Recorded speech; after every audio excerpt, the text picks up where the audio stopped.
much. Thank you. Bye. With that, we move on to the penultimate session of the day. This is a new technique called endoscopic submucosal dissection. Till recently, any polyp which was large, which was stuck up to the submucosa, which required a definite surgical intervention, certainly has a competitive edge now with endoscopy. This new technique of endoscopic submucosal dissection is one of the most difficult therapeutic endoscopic procedures are to be done by the gastroenterologist, and we are in face-to-face competition with the surgeon. And we have the pioneer of ESD in India, Professor Amol Bapaye, who is going to talk to us about the nuances of the basic technique. Yeah, we have another, we have everything again here in Israel. Yeah, I saw it. It's a tough time. And with the and the. So we don't know what is going. May I request Professor Phillips Matthews, who is incidentally the president of Society of GI Endoscopy of India, to please take over the proceeding and introduce Professor Amol Bapaye. Thank you, Dr. Anil Arora, for this kind invitation. And are you able to hear me? Yeah, we are able to hear you. Yeah. And we have got, we were listening to the wonderful talks, and I think, at another procedure in the third space, and that too is actually picking up very fast in India.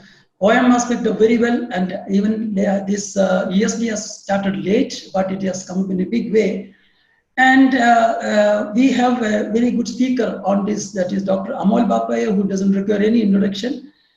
And he's presently the chief of therapeutic endoscopy at Dinath Mankeshwar Hospital at Pune, and he'll be talking about recent advances on endoscopy submucosal dissection procedures. So Dr. Amol Bapaye, can you share your slides now? And we have got a group of excellent panelists, which I will introduce later during the panel discussion. Dr. Bapaye. Thank you, Matthew. And thank you, Dr. Arora, for this invitation. Are my slides visible and am I audible? Yes, you are. Okay. Excellent meeting as usual, Dr. Arora. Now, as you've rightly mentioned, recent advances in endoscopic submucosal dissection is the topic that has been given to me. And let me start off by saying that ESD in itself is a relatively new advance. It is less than 2 decades that ESD was developed as a procedure in 2004.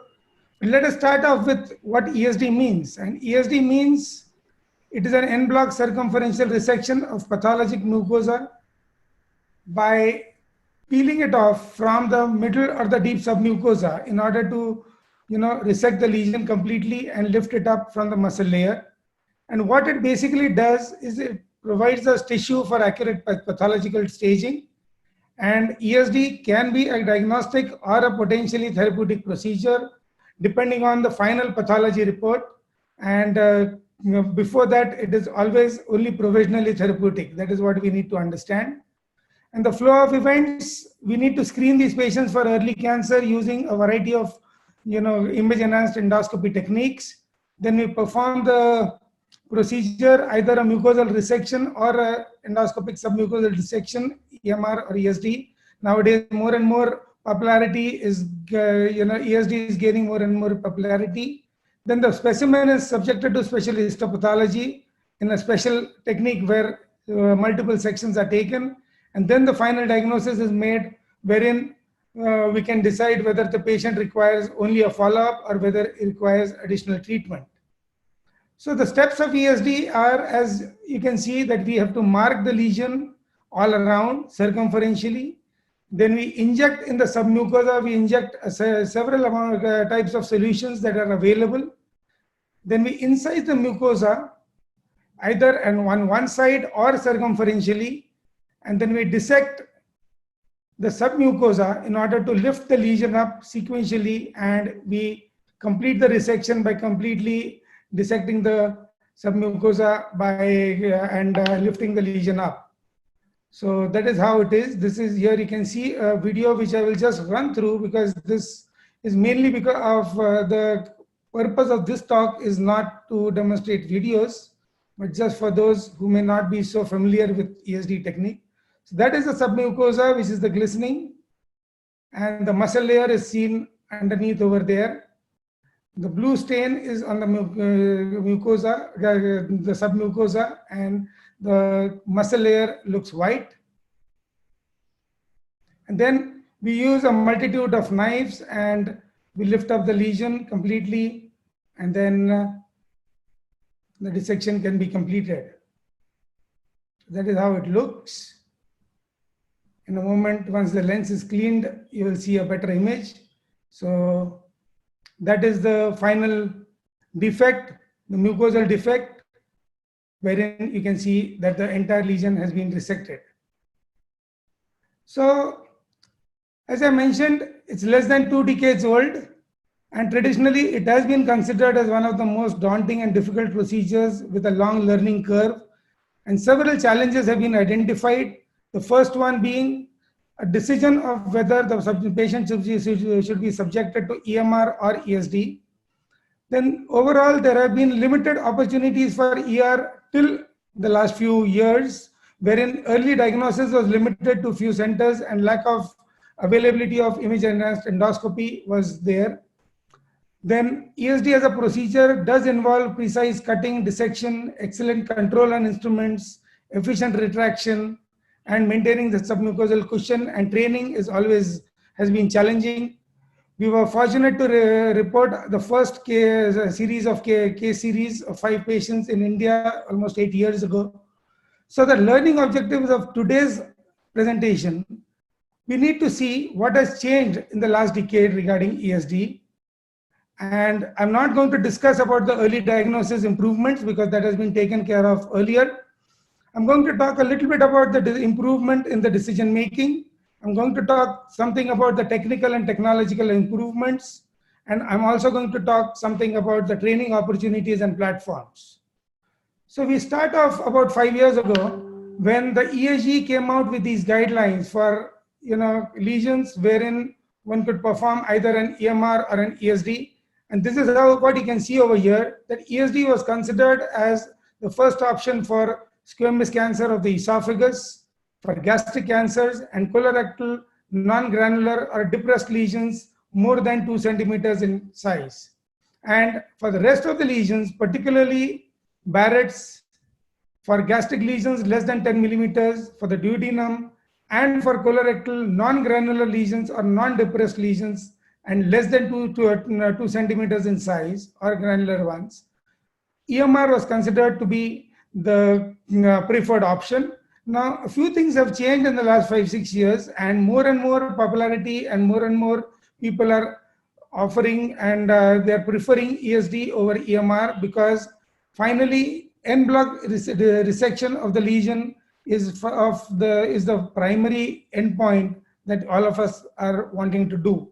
And the recent most guidelines from the Japanese society, which was published just this year, give us a much more clearer message when we are talking about decision making in colorectal lesions, whether we should perform EMR or ESD.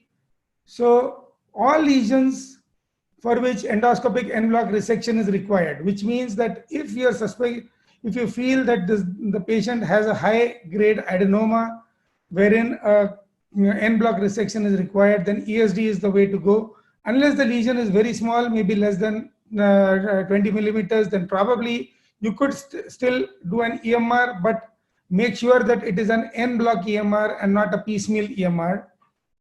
Then a snare EMR or a piecemeal EMR is difficult to apply, particularly the LSD non-granular type and also the pseudo-depressed types.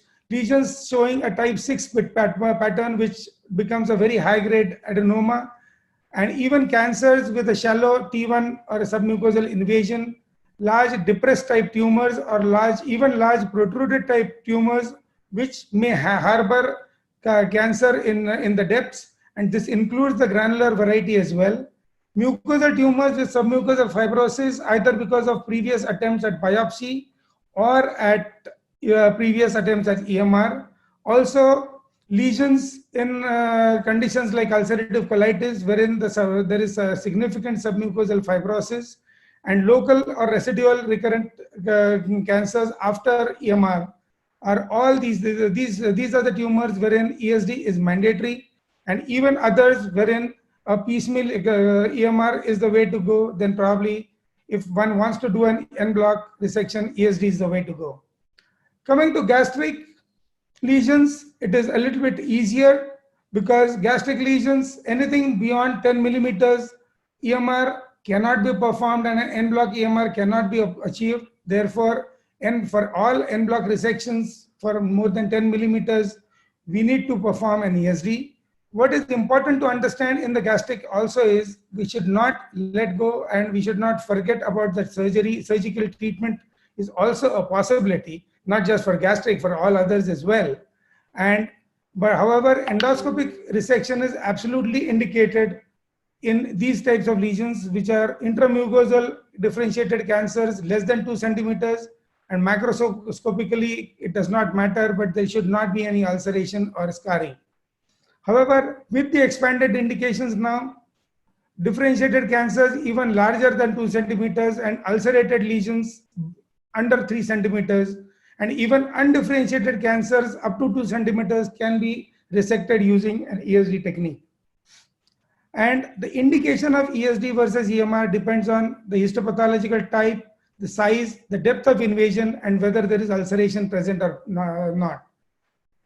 What is important to understand is curative resection. When do we consider the resection to be curative?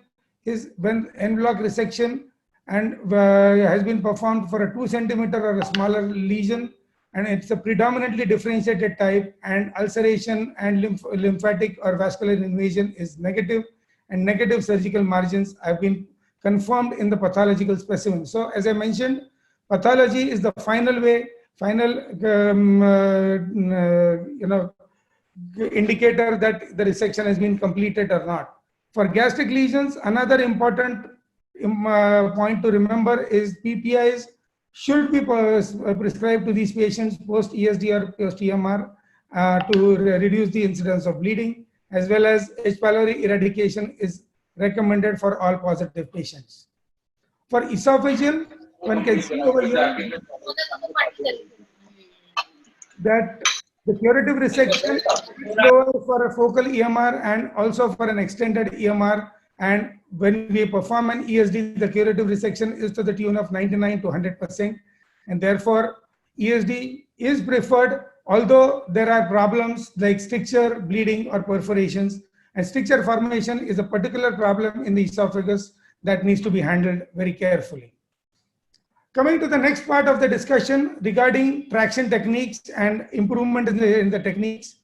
So there are traction, as we all know, those who have all those who are performing ESD in the panel as well as in the audience.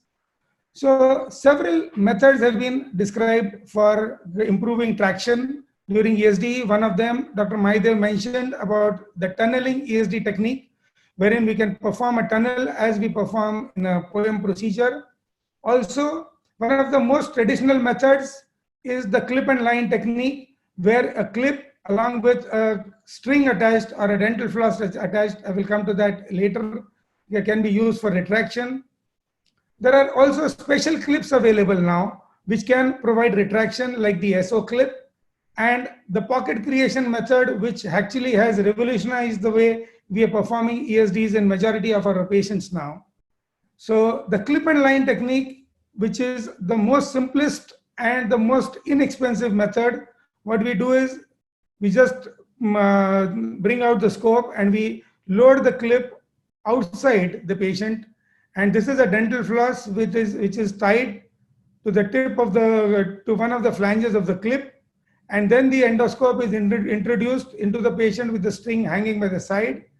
And this is how the procedure is performed. We've performed a circumferential incision, and now the clip is fired onto one lip of the resected specimen, and now the string is attached, the string is lifted up or pulled, and we can see that the submucosa opens up so beautifully, and we can wield our knife so easily in this submucosa to create a really rapid dissection, and that is very effective, and the procedure time really shortens significantly.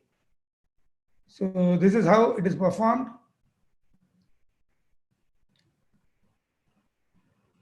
So what is important about this study is that in this study, what they were trying to do is they did a propensity score analysis, and what they showed that although the treatment outcomes were similar, procedure times were significantly shortened from 80 to, from 118 minutes to 82 minutes on an average, and this was significantly reduced, and that is the beauty of this procedure. The second method is the pocket creation method, as Dr. Mahadev had referred to it in short. So in a conventional ESD, what we do is we perform a circumferential mucosal incision. However, in pocket creation method, what we do is we create a small pocket and then we inject in the submucosa and we dissect underneath to lift the lesion up, and then the mucosal incision is completed at the last as a last step of the procedure. And what Professor Yamamoto's this paper demonstrated is that the completion rate, particularly for colorectal neoplasia, was significantly higher on an intentional to treat basis as well as on a per protocol analysis, and this was significant, and that is what is the beauty of this paper. And pocket creation has also been used for gastric neoplasms, and the advantages are very clear. It prevents leakage of the injected solution. It provides a good retraction because the submucosal tissue is stretched. It also gives us a better angle of approach for dissection, so that a vertical angle or a 90-degree angle is prevented and a more tangential angle can be achieved. And the fourth thing is that respiratory movement, which is often a problem in the stomach, is minimized because the scope and the stomach moves together. So this is a short video of the pocket creation technique. So here we are performing a mucosal incision, and here we have entered into the pocket now. That is a muscle layer, that is the submucosa, which is fibrotic. It was a very large tumor, almost circumferential, and this is the pocket that has been created. And now we are extending the mucosal incision on one side and then the other side, and then the pocket may be extended further to join the the complete dissection. And then this is the proximal incision which is being taken in a retroflex manner, and that is the final dissection, so one can see, which will deliver the specimen.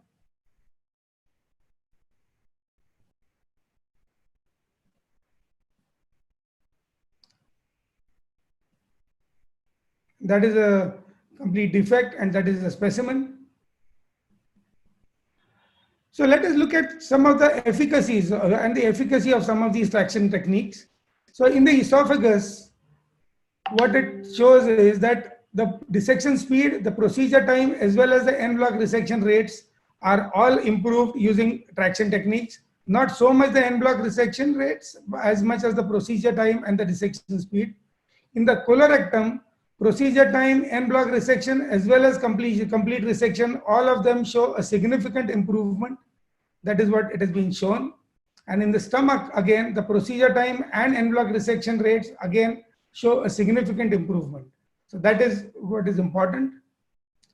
Then the next development which has happened and which has improved our ability to perform ESD is these combined injector knives, either the hybrid knife from Irby or the dual knife J from Olympus.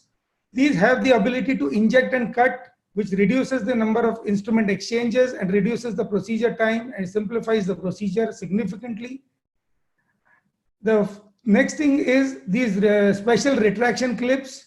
Now, as I mentioned, as you saw in one of the previous slides, that this clip has a spring-loaded attachment over here.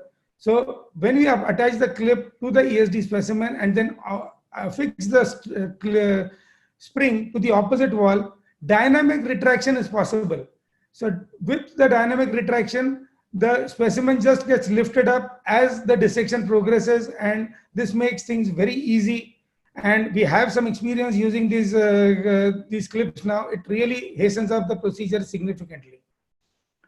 Then regarding the injectates, originally normal saline used to be used, and all the Japanese are very fast with their ESD techniques, but we definitely need something much which will last in the tissues for longer. Gelofusine is the poor man's substitute for all these others, but Muco-Up or hyaluronic acid was the first to come, followed by the Eleview or the Oris gel. But all these are fantastic in their abilities to retain the tissue cushion or the submucosal cushion, and it using these technique, these gels, we can retain the fluid in the tissue in the submucosa for almost 1 or 2 hours. So it really aids the dissection very rapidly, and one can perform the procedure very quickly as compared to what we could do it earlier. Then the next thing is regarding primary closure of the defect, and there is some data on this showing that possibly this could reduce the incidence of bleeding. So this was one study on in the upper GI where the attempted closure using a double channel endoscope and sequential closure of the defect was performed. This may be useful in patients who are high risk either on anticoagulants or antiplatelet agents, and it has shown some value, although the challenge is to retain the endoloop for a significantly longer period of time, because otherwise there is a chance that the endoloop may slip. So that still remains a challenge. There is also an endoscopic suturing which is now available through the scope, endoscopic suturing, by which one can close the defect by using a suture mechanism, and complete closure has been shown to be possible in about 73% patients in this primary study. So in this pilot study. So now coming to the last part of the discussion regarding the training, and this is a very important part, because as Matthew mentioned, ESD has become very popular, but at the same time, we all need to tread these, this path with caution. ESD can be treacherous territory for the inexperienced or the novice. And what is important to understand, and ESG came out with these fantastic guidelines. Now the training curriculum exists, shows actually very clearly that the background for the trainee who wants to start ESD should be an advanced endoscopist, not the novice. One should have, this person should have be trained in advanced imaging diagnosis, proficiency in EMR and adverse event management. Then for preparation of ESD training, there has to be a knowledge of ESD theory along with the information about the injectates and the devices and everything. You should have attended live conferences and meetings. The initial involvement should be by observation of experts and assisting experts, a minimum of 20 cases over a year. Then animal training has been shown to be very effective. At least 20 cases in isolated models, and in that what they have shown is the last 8 cases should have a complete ESD without any perforation if possible. Then the initial human experience, wherein the location selected should be the antrum or the rectum, small lesions not more than 2 to 3 centimeters, and the first 10 cases should be under supervision, and they should be mixed with animal training if the volume is low, because all this has to be acquired in a relatively short period of time. Otherwise, it does not have any effect.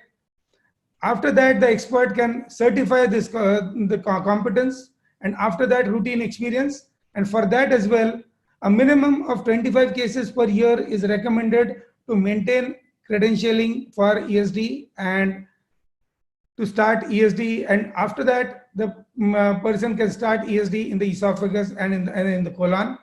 So these are just some of the guidelines which I have just listed out, but probably we can just skip these because we can take some of these discussions during Matthew's during the panel.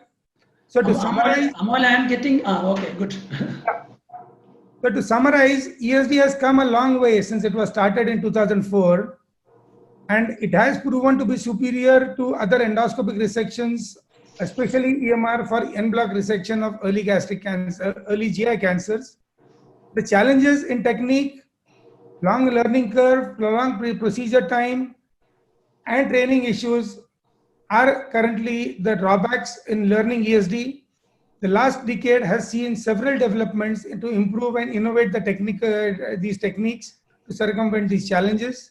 The future of ESD is bright, and it is picking up in the West as well as in other regions, including India. And the future developments will likely focus on training of ESD and simplifying the technique further.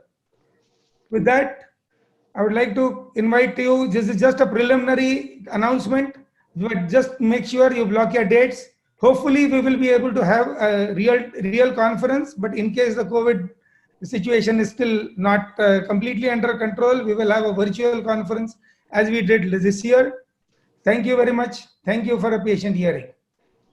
Thank you, Amol. It was a very good presentation. I think, can I call upon the panelists now? I know that we are running short of time, so I will try to be as brief as possible. And we have Dr. K.K. Rawal. He is from Rajkot Prime Hospital. Dr. Rawal is there. We have Dr. Amit Singhal from Jalandhar, gastroenterologist there. Dr. Shaukat Ali Sargar. He is from Sher-e-Kashmir Institute. Pankaj Desai. Pankaj, are you there? Yeah, I'm here. And Dr. Kartar Singh from Chandigarh. So I think, we had a very good discussion. What I'll do is I'll just go through certain issues which we think, we can have a quick discussion. Some of it's already covered by Dr. Amol. And this I'm not going. The issues which we'll look into is actually what are the prerequisites of doing an endoscopic resection. And then what is EMR versus ESD?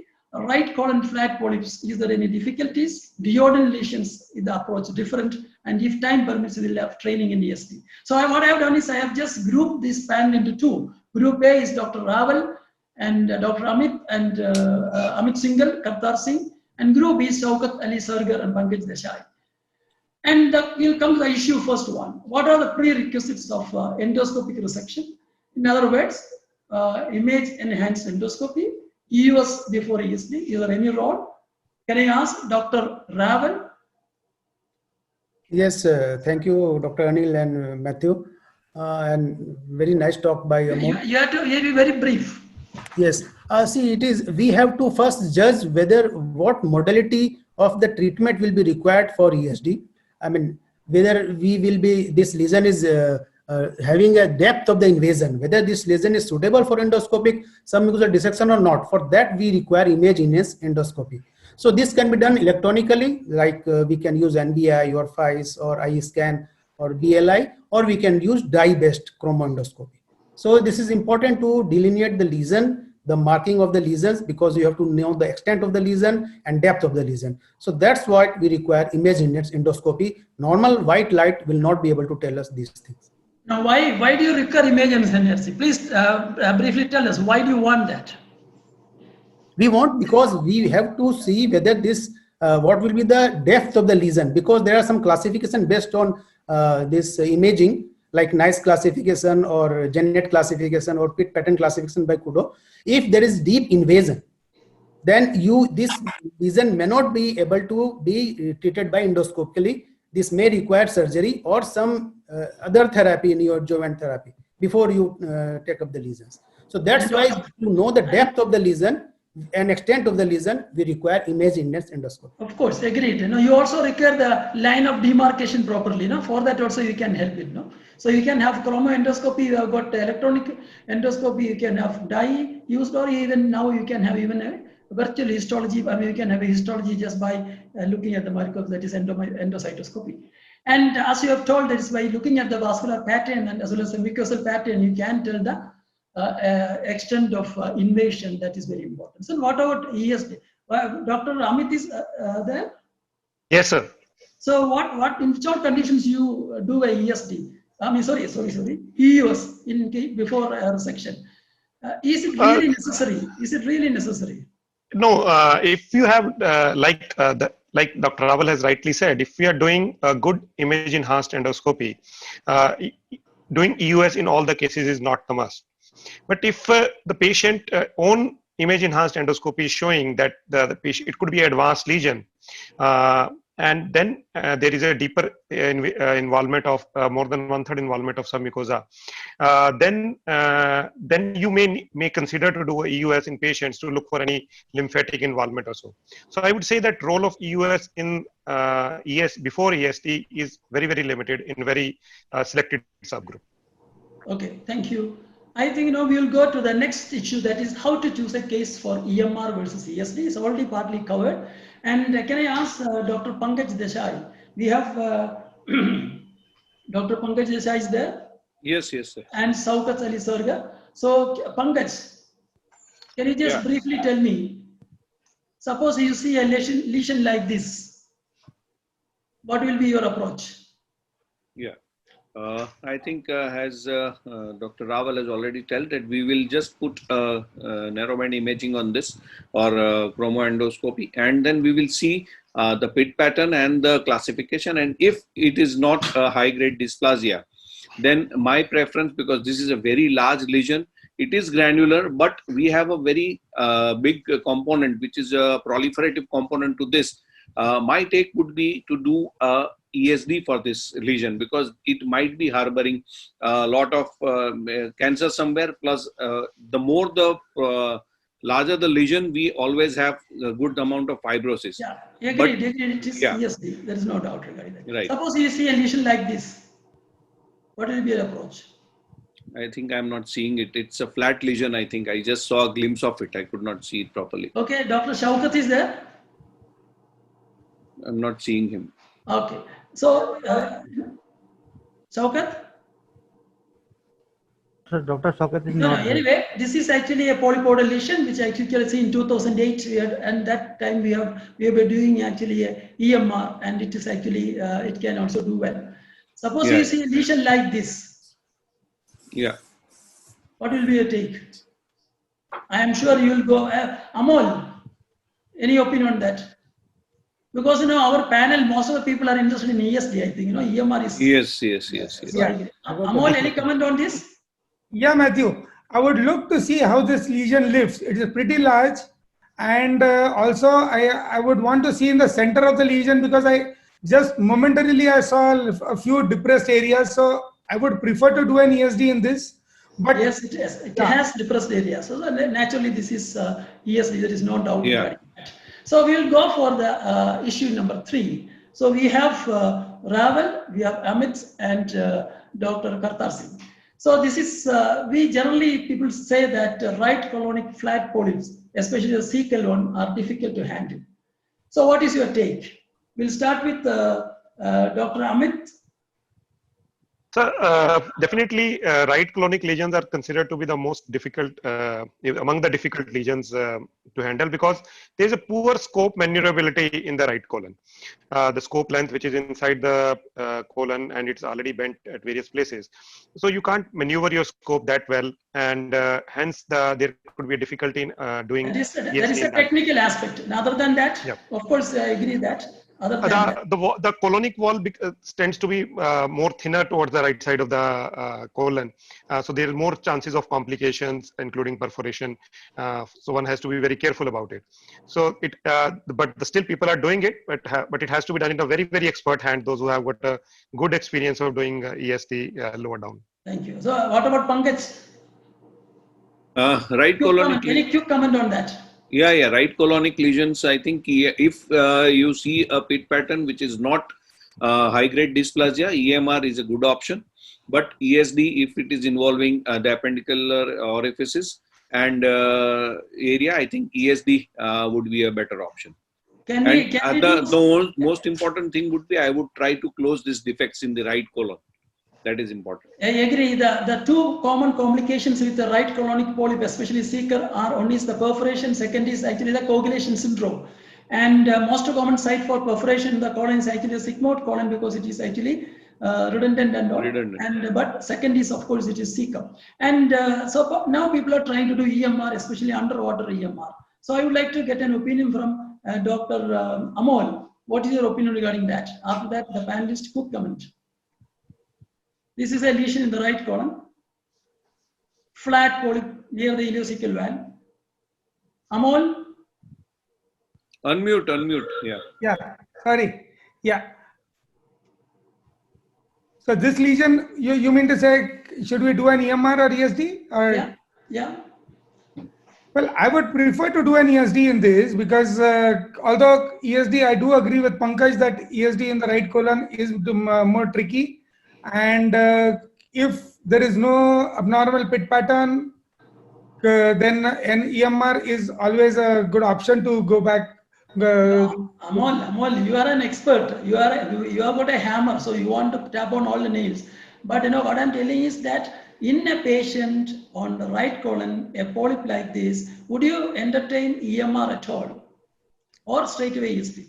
No, I would definitely entertain EMR. I would not do an EMR in this case. Now, if suppose this patient also is quite a high risk for anesthesia. Now, if I don't want to prolong the procedure too longer, Yes. all these possibilities also come into the picture. So we have to look at the patient as a whole.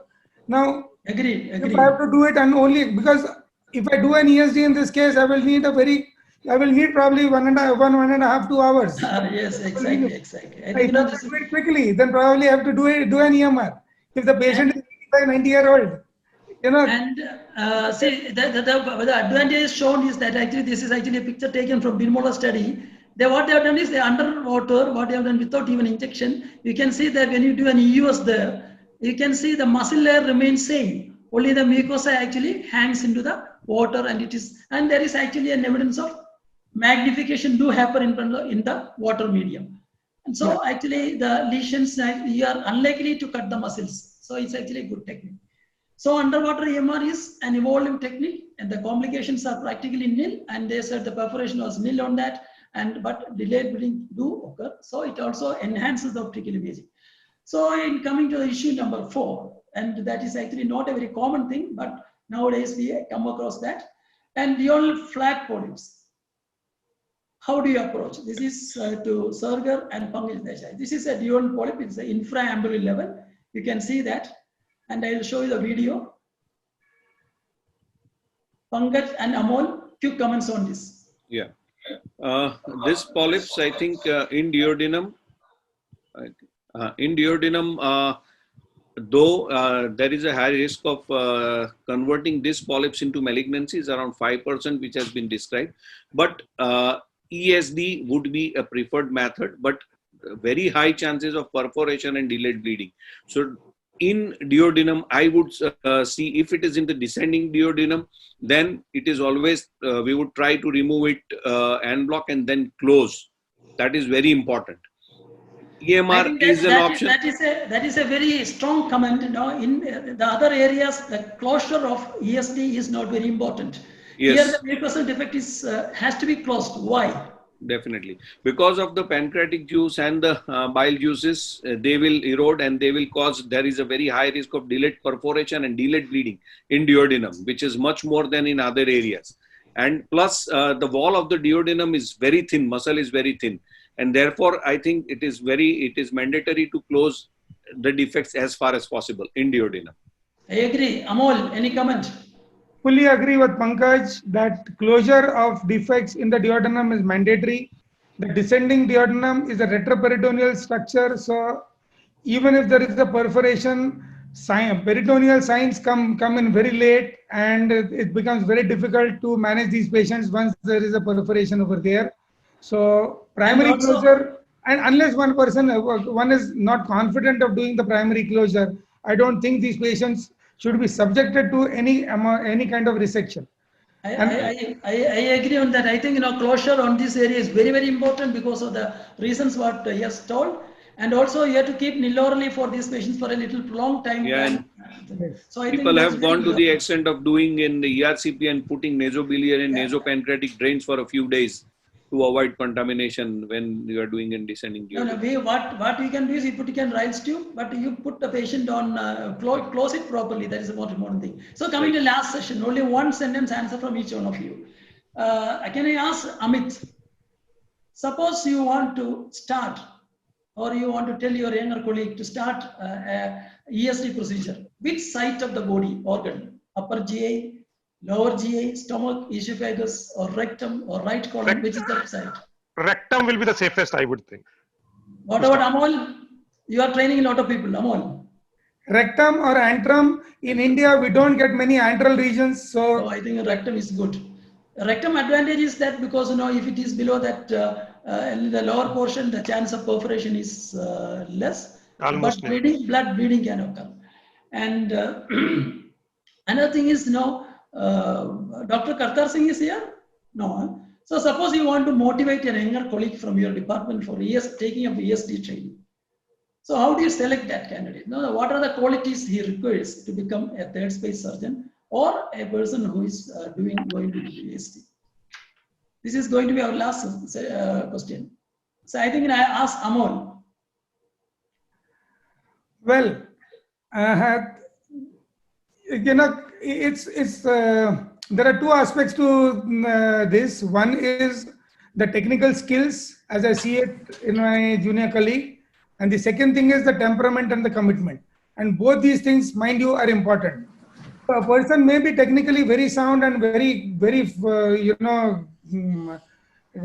dexterous in his endoscopic skills. But if the temperament is not there, then probably ESD is not the right subspecialty. Agreed. Pankaj, one quick comment on this. Yeah, I think the person should have a good technical skill. He should be a good at his other therapeutic endoscopy, and plus he should be able to manage his complications. Once he has these skills which are acquired, I think we can ask him to go a step ahead and get trained in ESD. I think that is the prerequisite. 1 minute. I think the most important goal is the technical skill. Second is good observation, and third is the temperament as well as his perseverance on the procedure. Because you should not be in a hurry on that. So with this, I think we should conclude this session. Thank you so much. Thank you. And I'm not showing this because Amol has already shown this. The only thing is that they have suggested that ESD guidelines shown that the US has a role in esophagus as well as in the rectum. So we'll come to the conclusion. Thanks a lot for the active participation. I thank Anil Arora, Dr. Amol, and all the participants for the active participation. Thank you so much. Thank you, Dr. Matthew, and thank you, Dr. Anil. Thank you. Thank you. Thank you, Dr. Matthew. I'm extremely grateful to Dr. Matthew for moderating the session very well. And kudos to Dr. Amol for making a difficult task look easy. But believe me, a person like Amol does not need an EUS, he doesn't need an NBI. If he has a polyp, it will be easier for him to do an ESD rather than keep debating about EMR in ESD. But such people are rare, and I'm sure anybody who wants to learn, you must visit his center. You need to have a cool, competent, and authoritative head on strong shoulders, and he has all the attributes for that. Thank you, Amol, and also I'm thankful to all the panelists for making the session live.